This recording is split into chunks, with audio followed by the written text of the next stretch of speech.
घरातलं वारा अंगात संचार येतो. ती वारा शुद्ध करण्यासाठी हे आज आपण गणमाळ परत 5 आरत्या वगैरे करतो. हे कार्य केले आज आपल्या घरात आणि हातावर आपण करडी घेतली आंबवायची आणि काळवायची त्याची काठी घेतली. आपल्या जवळ जीवात जीव आहे तवर ती शेवटाला जाऊन द्यायचं. हा आणि मेन महत्वाचं हे दूध पाजतोय एक माई लेकराचं नातं आहे. आज आई आणि बापाचं नातं, एक आई आणि बाप आणि मुलगी ह्या नात्याने मी हे दूध पाजतोय. आणि गुरुची कधी चाडी करायची नाही. साधा असो बोळा असो काही नाही पटलं तुम्ही तोंडावर बोला, राग नाही. तुमचं धन दौलत नको, काही नको, सोनं नाही. सोनं घेतलं का? घेतलं सोनं? नाही घेतलं ना? आणि तुम्हाला काय बळजबरी घेतलं केली का? नाही घेतलं ना? बळजबरी केली नाही ना? बळजबरी केली का? नाही. तुमच्या स्वखुशीने तुम्ही केलंय आणि जसं स्वखुशीने तुम्ही आनंदाने घरात घेतलंय तसं आनंदानंच पुढचं कार्य होणार.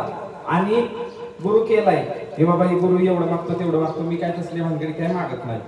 हा फक्त 2 घास सुखाचं गुरुला द्या आणि गुरु तुम्हाला सुखाचं 2 घास देईल.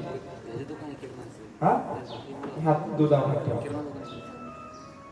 या कधी दुधाला बैमान होणार नाही.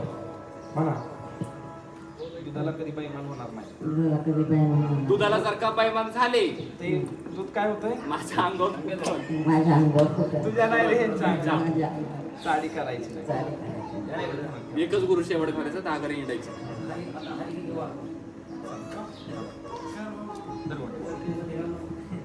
पाजू का? हो, पाजायचं का घरातले? पाजायचं ना तू? हा पाजा, पंचाला पाय पडणे येते. कोणीच नाही इथं. अरे,